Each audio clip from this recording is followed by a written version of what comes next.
Hello, my loves. Welcome to your Tuesday Thought Twist.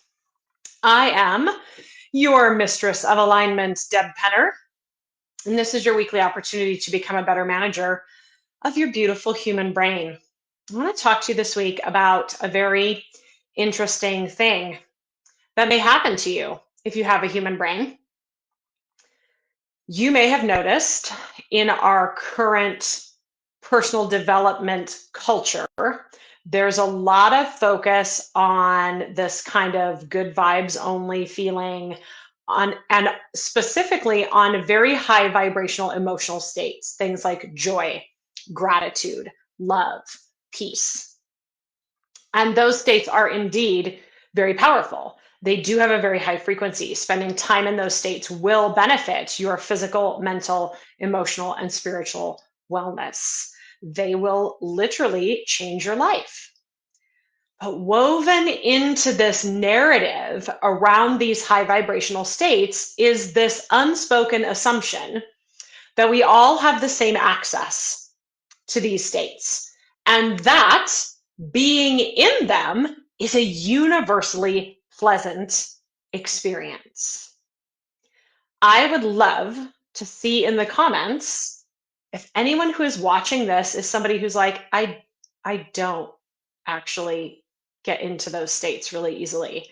Or when I try to get there, it feels really bad in my body. It feels uncomfortable or even unsafe or terrifying. Anybody there? Hey, this is the thing, my friends. This is a real thing that happens to people with human brains who have spent a lot of time in survival mode, in very high stress situations, experiencing the opposing emotional states: fear, stress, a lack of safety, neglect, feeling unloved and unworthy. The more time you spend in states like that, the more difficult it can be to access these high vibrational states that are so popular in the lexicon of personal growth and development right now. This is especially true for those of you who may have been raised in a home where little you was always in survival mode.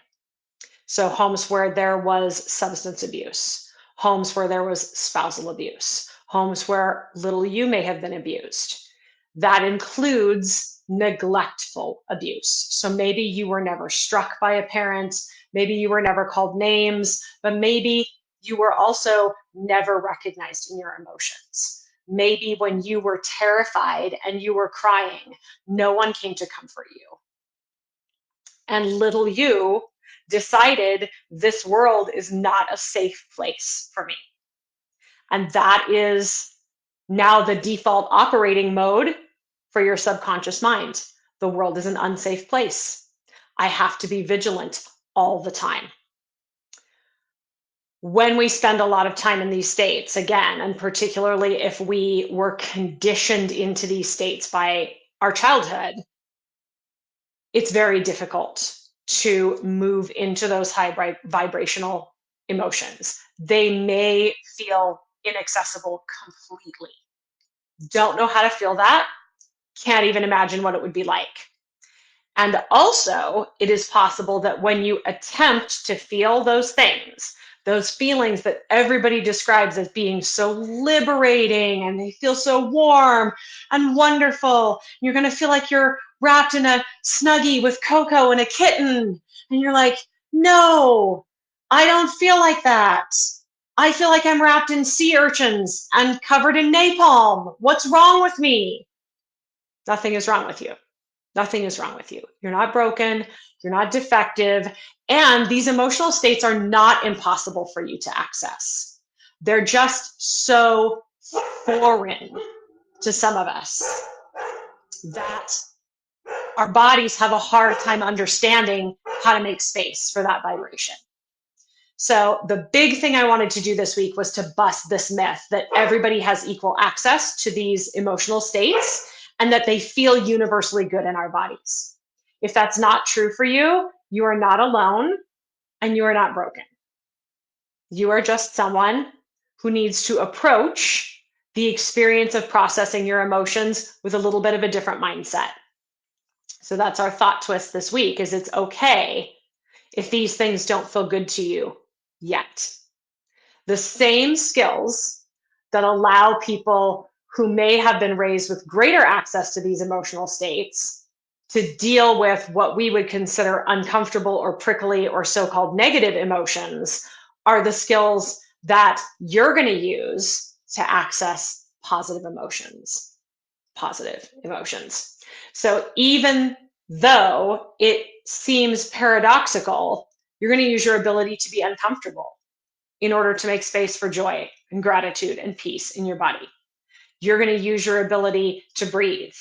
You're going to use tools like tapping or Psyche, things that allow you to have an uncomfortable emotional experience and make space in your physical body for these emotions.